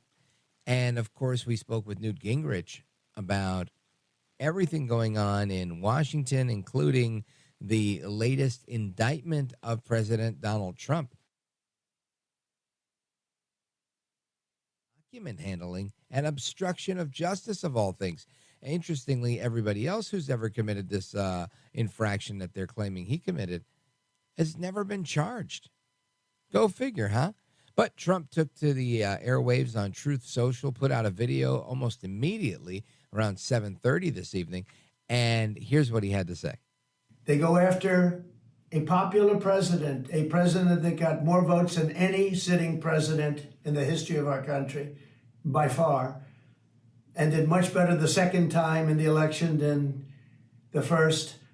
And they go after him on a boxes hoax, just like the Russia hoax and all of the others. It's just been going on for 7 years. They can't stop because it's election interference at the highest level. There's never been anything like what's happened. I'm an innocent man. I'm an innocent person. They had the Mueller hoax, the Mueller report, and that came out. No collusion after 2.5 years. That was set up by Hillary Clinton and Democrats. But this is what they do. This is what they do so well. If they would devote their energies to honesty and integrity, it would be a lot better for our country. They could do a lot better. They could do a lot of great things. That's former President Trump maintaining his innocence, saying, I didn't do anything wrong, and this is egregious. And I have to agree with this statement that this is egregious. I believe that what we're watching here is, in my opinion, not only a political persecution, but really a politically motivated persecution that hurts all of us. Every single American suffers as a result of this. And we're watching our justice system erode. It doesn't mean it doesn't exist. I know some people think that's it, it's over. I don't believe it's over, but I believe we're watching it. We're watching it be dragged through the mud, dragged through the embers, and I think there'll be something left, but it won't be as recognizable as it once was. And all for the sake of power. And I think it's truly disgusting that those that are in power are using our government, in particular our system of justice, as a weapon to go after political enemies. It's just, really, it's like it's the stuff you've heard of and never thought would happen here, and here we are. So on that note, let's take it to the phones. You get to weigh in, America, 833-482-5337, 833-4-VALDEZ. Let's go to Manchester, New Hampshire, listening on our website, Rich Valdez, AmericaAtNight.com. Let's go to Justin. Justin, what's on your mind? Rich, thank you for taking my call. I really appreciate it. It's always such an honor and a pleasure to speak with you, Rich. Likewise. I'm so glad Jim Bohannon chose you to carry the torch, Rich, because you're doing an awesome job, man. You're welcome. I appreciate it. You're welcome. Absolutely. Rich, I'm with you all the way. This is clearly a political persecution, in my opinion. I don't believe any accusation. I don't care how many times Trump gets indicted, what he's accused of. I don't believe any of it for a second. I'm with him all the way. I completely support him. And, whether he gets the nomination or not. I believe it's either going to be him or DeSantis. That's my prediction. I think it's going to come down to them two. I don't think the other candidates have a chance. I really don't. And, it's terrible what's happening. It really is the weaponization of the very agencies who are supposed to enforce the law, and supposed to be equal protection under the law. And that's gone. That's clearly out the window. And, I'm with you, Rich, and I'm with President Trump all the way. And, the man who should be forced out of office and be prosecuted is Joe Biden. What he's already been accused of it is terrible. And he should. I mean, I really hope that impeachment proceedings are going to be started soon, because that's the man who should be prosecuted and put in federal prison, in my opinion. Thank you, Justin. I appreciate that. And I think we shouldn't stop there. We should also take a look at what we now know from the, what was that guy's name? Special Counsel Durham. From the Durham report, we now know that both Joe Biden and President Barack Obama were totally up to speed on what was going on with all of this stuff. And if that's not something that we should be looking at each of those gentlemen about, I don't know what is. So I'm with you on that one. I don't think we should be throwing the book at Trump if we're not going to look at the others that were involved in this setup, the spying. I mean, you name it, there's so much of it. And it's a bad look for America, no matter what, whether it was, on Trump or anybody else. I think what the Democrats use to their advantage is that Trump has figured out a way to tick off a lot of people. And in doing that, it justifies their bad treatment of him as, people going, well, to anybody else, no, we shouldn't do it. But it's Trump. And, he's the guy they love to hate. And they kind of justify their bad behavior because they don't like him. But, I don't like Joe Biden, and I wouldn't want the Republicans to do something that I wouldn't want them to, I wouldn't want done to me, right? The golden rule. And I get it. Maybe I'm a softie when it comes to this stuff, but I think we've got to be fair. We've just got to do the right thing. Justin, thanks for the call. We're going to continue with your calls and more straight ahead. 833-4-VALDEZ, 833-482-5337. This is America at Night with Rich Valdez. Call now, 833-4-VALDEZ. That's 833-482-5337. 833-4-VALDEZ. That's Valdez with an S.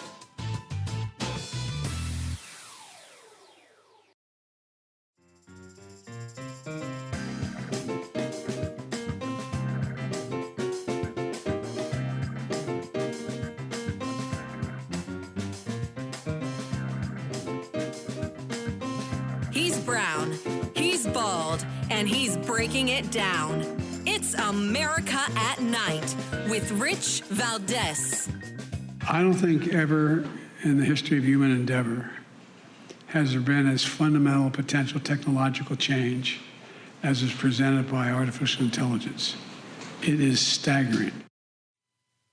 Now, what's staggering is how Joe Biden walks across a stage. Dun-dun. But speaking of AI, artificial intelligence, listen to this story. Humiliated New York lawyer who used ChatGPT for bogus court document is now apologizing profusely. A New York attorney who used ChatGPT to write a legal brief, which cited bogus cases, is now apologizing in court because, and he became emotional as he explained being duped by the artificial intelligence chatbot. Stephen Schwartz of Tribeca law firm Levidow, and Oberman told a Manhattan federal judge that he was humiliated by this accident, saying that he believed he was using a search engine, never fathomed that the AI app would provide fake case law. He would say, I'd like to sincerely apologize to Your Honor, this court, and to the defendants, as well as my firm. I deeply regret my actions in this manner that led to this hearing today. I suffered both professionally and personally because of the widespread publicity of this issue and what it's generated. I'm both embarrassed, humiliated, and extremely remorseful. Bro, if you're a lawyer, listen, take the time and do the work. Do not use ChatGPT for your paper, right? This isn't college, sir, and I'm not saying you should do it in college either, but I am saying you're going to get caught, right? Don't do this. This is crazy. People are paying you because you have the expertise, not because you know how to use ChatGPT. Absolutely disgraceful. He should be embarrassed, and don't ever do that again. I can guarantee you this. I will never, ever prepare a monologue or any of my show prep on ChatGPT. They will do that against my will. I'll go kicking and screaming. And if they use my voice without permission for ChatGPT and some sort of AI-generated radio host, we're going to have a problem, Houston. but I don't think that's in the cards just yet.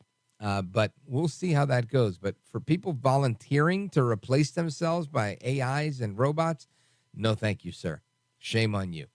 Let us continue with our calls across America. We got a lot of people weighing in on the 2024 election, on the Trump indictment, and more. Let us go to John in Vero Beach, WTTB. Go right ahead, John.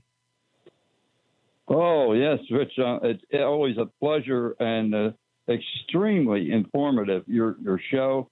And thank you. I guarantee you that Jim Bohannon is looking down and he's proud of you.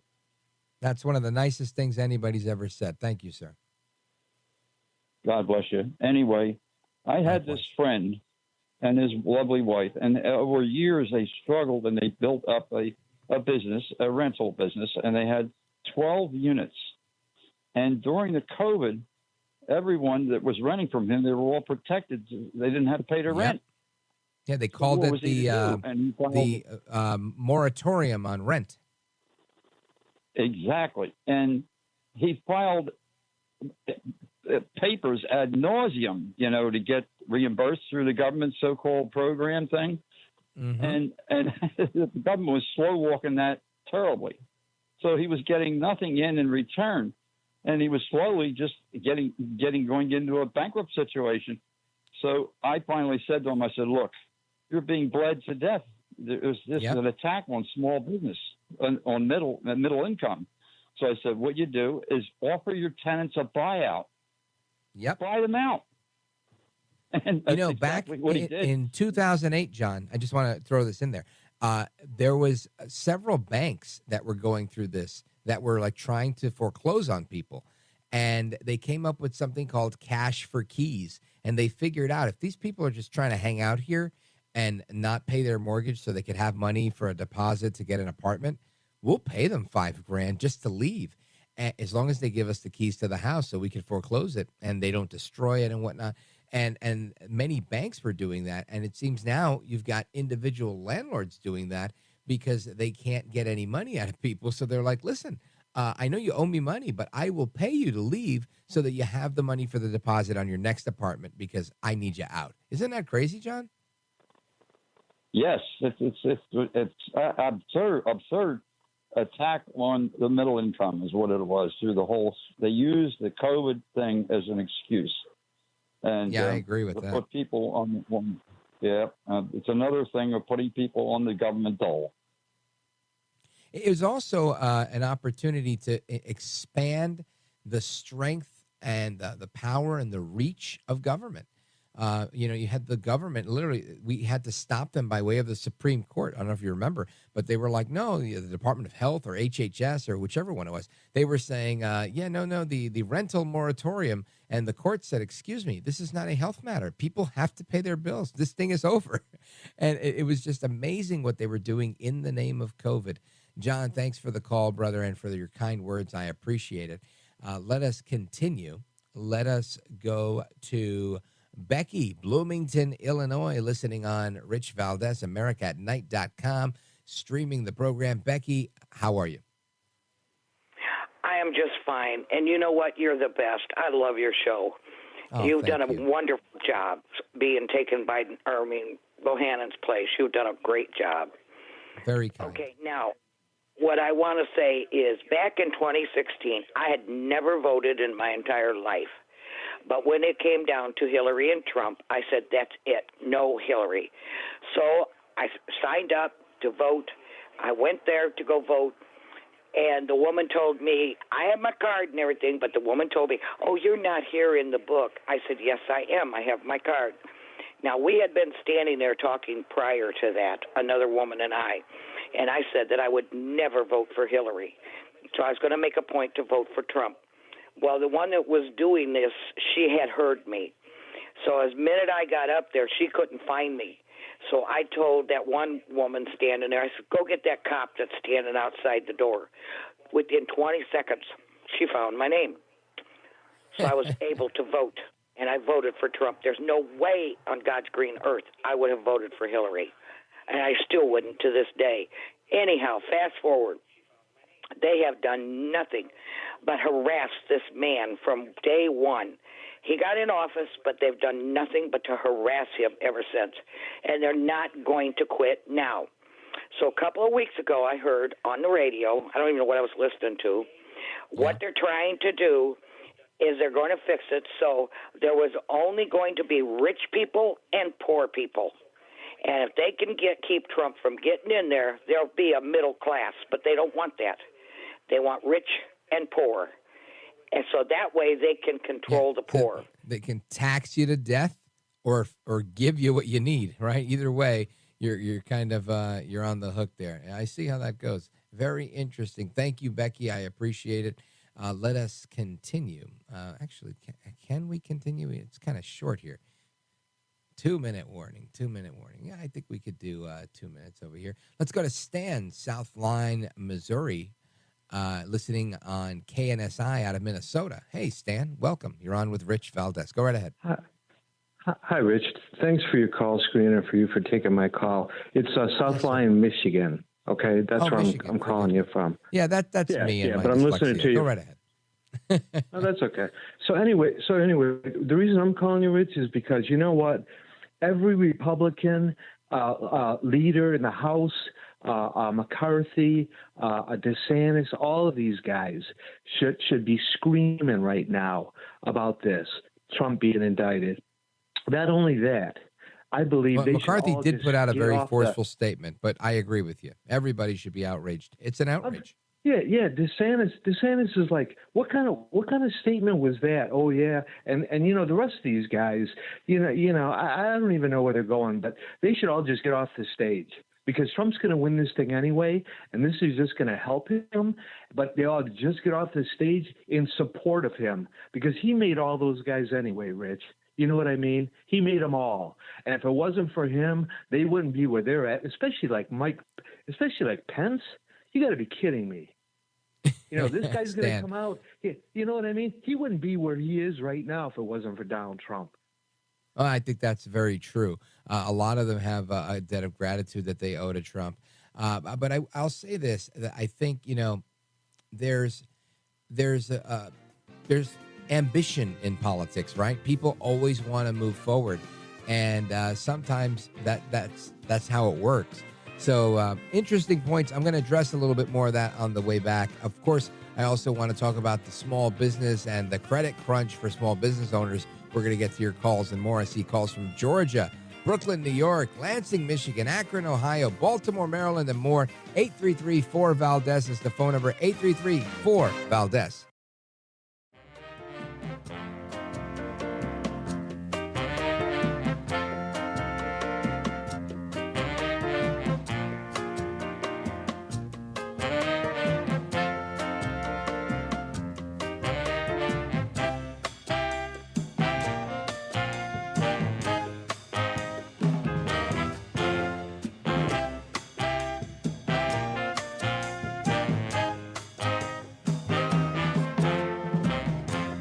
Now, 833-4-VALDEZ. That's 833-482-5337. 833-4-VALDEZ. That's Valdez with an S.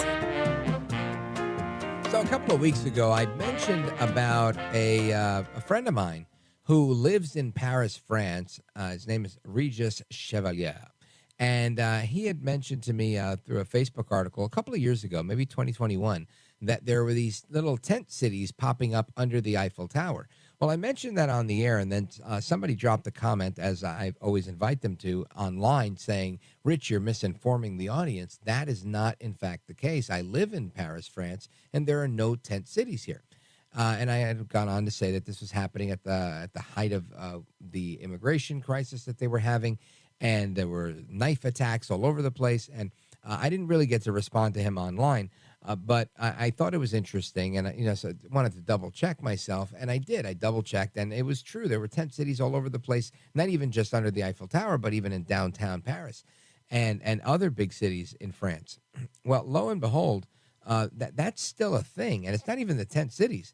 It's even worse, right? We're talking about stabbings, right? There is a Syrian refugee in France who went on a stabbing spree, and not just in the streets. He did it at a playground, including stabbing a toddler in a stroller. And it's on video. It's chilling video footage where it caught the Syrian refugee repeatedly stabbing screaming adults and kids in a French playground earlier today.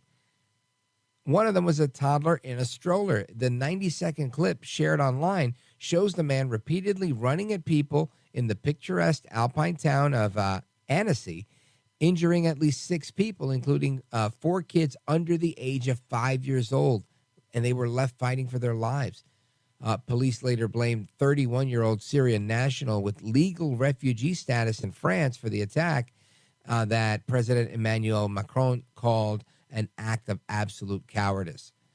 And I think this is disgusting. But again, these are some of the issues that arise when you have uncontrolled immigration. And yes, this person was a legal immigrant because France just followed suit on the UN's recommendation to take on a refugee resettlement program for people coming from all over the world.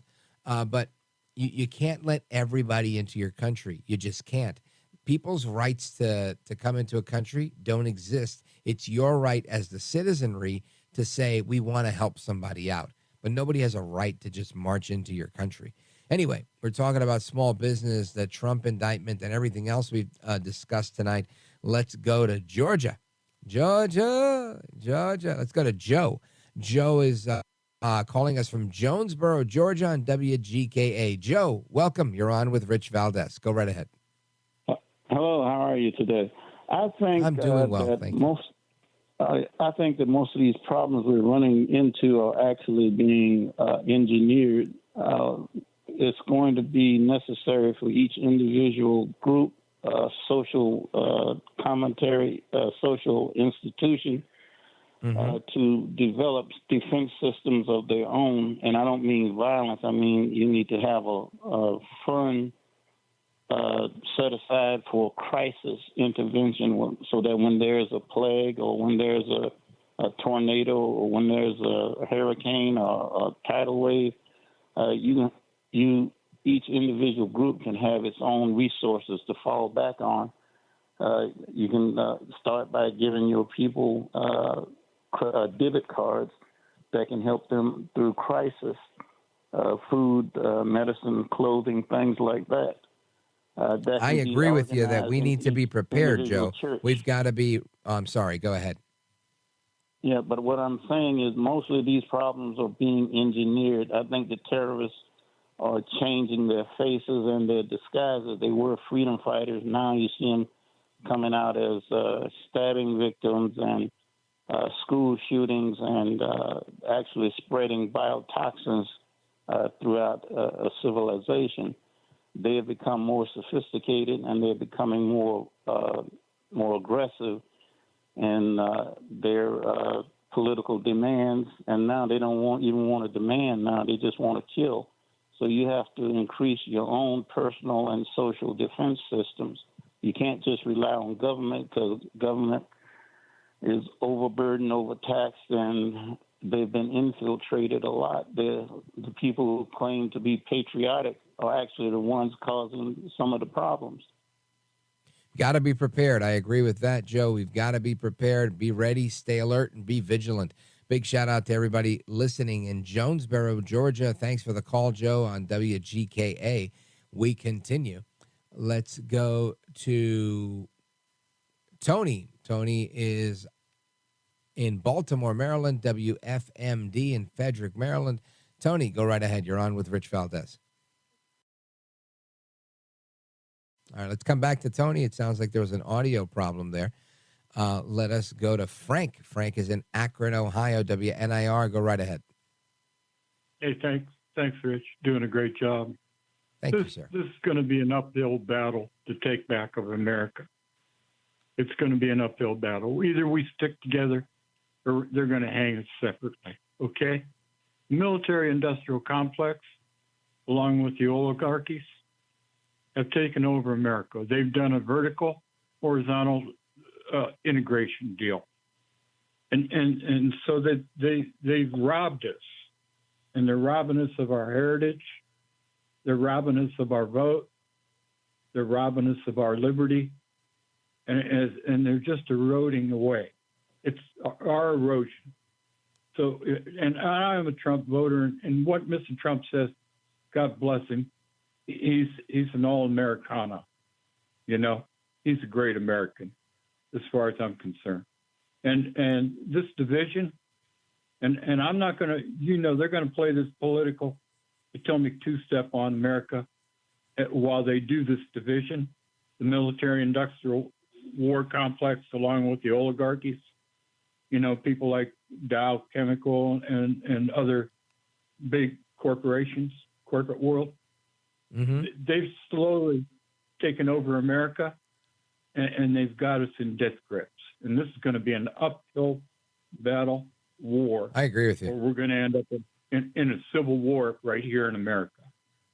I don't think we're going to end up in a civil war, because I think as the days go by, more and more people are less inclined to fight. You've got a good portion, let's just call it half if you want, but a good portion of Americans that are being taught to dislike America. And while you may see little skirmishes and slight uprisings like we saw in Glendale, California, with the Antifa versus the parents, the concerned parents, the folks from the Lexit movement and the Armenian families, but ultimately, most people don't want to fight. And that's why we have the problem we have. People have just given up the fighting spirit, where they don't want to argue. They don't want to be bothered. They feel like it's not politically correct to have those kinds of conversations. And we've adopted an idea. Just imagine this, right? We create a country back when we did, our founders. And the First Amendment to the Constitution is one where it says you're free to say what you want, free to report what you want, and free to pray how you want, right? In many ways. And one of the most popular sayings you'll ever hear is never talk about religion and never talk about politics.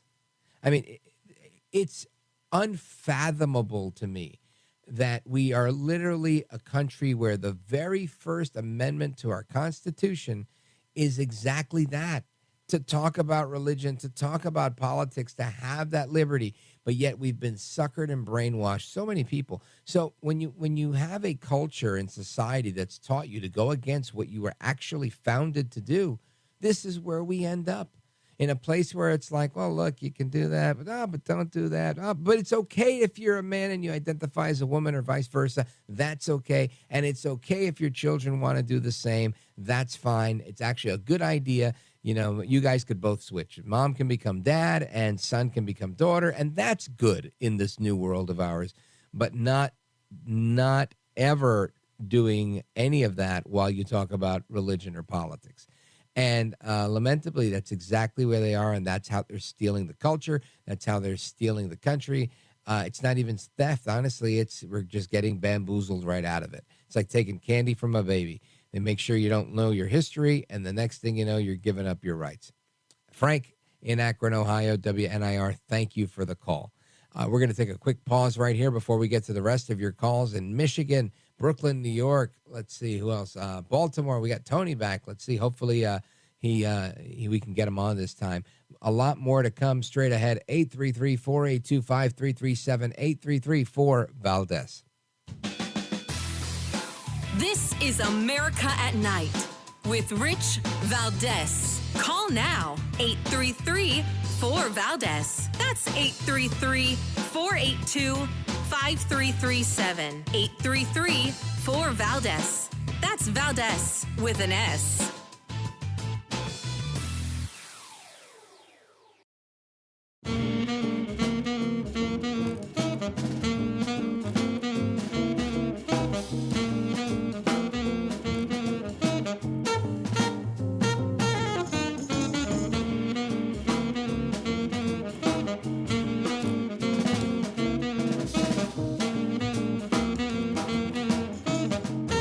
Listen to you, Rich, all the time. America at Night with Rich Valdez. All right, America, welcome back. We still have some callers that I want to get through, and I just want to say I love speaking with the callers. I can't always stay on the phone for the entirety of everything what everybody wants to say because we have a clock in radio, and it's clicking and ticking right in front of me, and it'll cut us off if I don't get it done in time. But I do want to continue with the rest of your calls, and I appreciate you guys calling in tonight. 833-482-5337, 833-4-VALDEZ. Let us go to Ken, Lansing, Michigan, WILS. Go right ahead. Good evening, Rich. I just want to make a comment about that guy that said he was from South Lyon a couple of callers ago. I built about 100 houses in that town, so I know that town really well. But, wow, 100 houses. That's a lot of houses, Ken. We were in that town for like 4 years. Wow. You never, good job. You never seen such a town that size blow up like it did in 10 years. It just crazy, incredible growth. It's about 30 miles outside of Detroit. But that guy in France that thought he could stab little babies and little kids, if there was actually a man there with a concealed weapon, he would have stopped that in a hurry. I don't know if they have concealed weapon laws. I don't know if you're allowed to carry concealed in France, but there's a damn good reason why you should be. But amen to that. Joe Biden and Hillary Clinton have proved in the last 4 years, Rich, that our system of justice is so damn corrupt. It makes me almost sick to my stomach.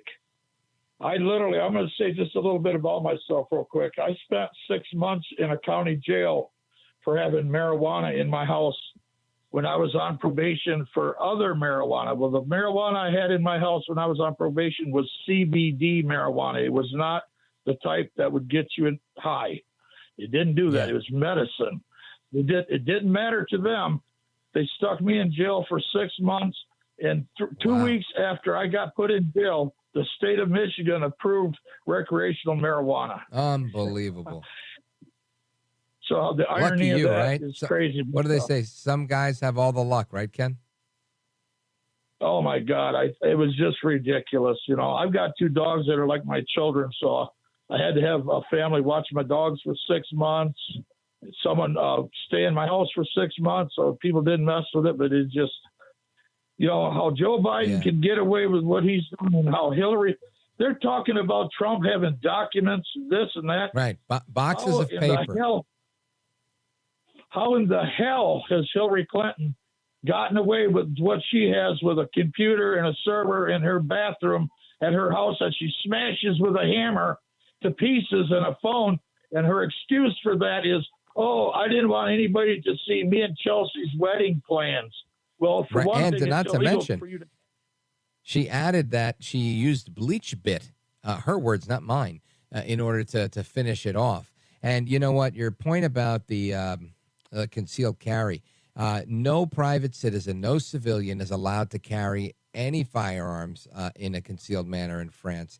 So that comes as no surprise. It sounds very European, but that's the case. Anyway, Ken, thanks. I got to let you go here so we can continue with our calls, and I got to take another quick pause. We're going to get to the rest of the calls that are on hold. When we come back, don't go anywhere. This is America at Night with Rich Valdez.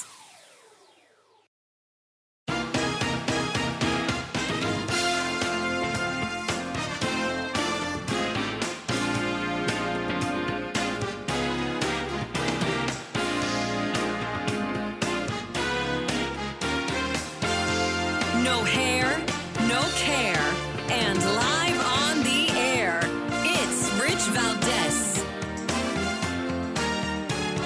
Continuing our open phone across America tonight. It was Thursday night. Let us go to Alex in Brooklyn, New York, listening on WFAS. Go right ahead.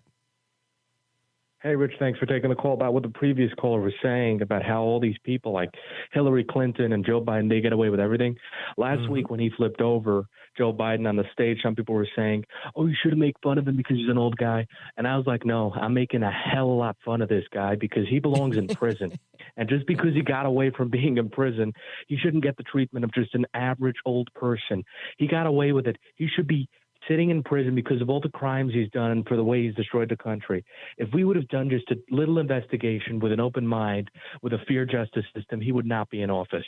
But I also wanted to say about this Trump indictment today, we don't even have to look into the charges being brought against him. You know, Joe Biden hasn't been charged yet. From the beginning of this thing, NARA, who did they ask for documents, right? Only Donald Trump in the beginning. Because he had some documents by him. They didn't ask Obama. They didn't ask Joe Biden. And the fake news media, they were busy saying, nobody else has classified documents. This is a horrendous crime. This is a threat to our national security. But it came out that Joe Biden did. And now then some Democrats said, oh, Joe Biden only had a few documents. The National Archives Association. As if it makes a difference. And I think Trump's point that it was concealed in his garage, not a skiff or any secure facility, but where he had his prized Corvette, was really just not much of a defense. Alex, thanks for the call, brother. I appreciate you staying up late with us. Let's go to Tony, Baltimore, Maryland, WFMD out of Frederick. Go right ahead. Yes, and also going to the last caller, I believe it was on your show last night or the night before, Rich. Isn't it since 1980, the Federal Archives, ever since Ronald Reagan, there's always been an issue with classified documents. Absolutely. I believe Bush and Cheney, and Colin Powell had like 20,000 emails. And going back to two callers ago about Hillary Clinton with the bleached emails, I'd like to know how many times Joe Biden's name surfaces in those 33,000 emails. Because remember, he was the vice president. They were all in on the pay for play together. Believe me. That's true. And about the indictment, obviously, as I am calling in, obviously it's a hot topic. I believe I want to thank everybody. The CNN, they just fired their CEO. I mean, these people, I think they're handing the election to Trump. He's getting popular by the minute. And I know people in radio, Richard, you're under contract, and I'm sure they would put the pink slip in your face if you talk about election fraud. A lot of people are afraid to talk about it, but the whole world knows it, from Norway to Australia and everywhere in between. Anyone with 1/1,000,000th of a brain or any rational thinking knows that with ballot dumps at 3:30 and 4:30 in the morning in Michigan, Wisconsin, this was not a legitimate election. Trump was actually very noble in walking away. How there was not an investigation, I don't know what Bill Barr was thinking. That there wasn't even an investigation. That's a good point that you bring up. Bill Barr repeatedly said there was nothing there and he didn't look for anything, which was one interesting point. And another interesting point was that there are changes that were made, right? We talked about some of them earlier, how they changed the rules in Pennsylvania, how they changed the rules in Wisconsin. And if you're changing rules, it's because you found a problem. And those irregularities have to be corrected and not repeated. And I echo what you're saying. Excellent point. Thank you all for your calls. Excellent conversation tonight. Take care. Good night. And God bless. Hasta la próxima. Until the next time, America. We're going to do it all again tomorrow. But until then, keep it locked right on this station, because there's amazing programming coming up right after me. And I'm looking forward to speaking with you again tomorrow. God bless.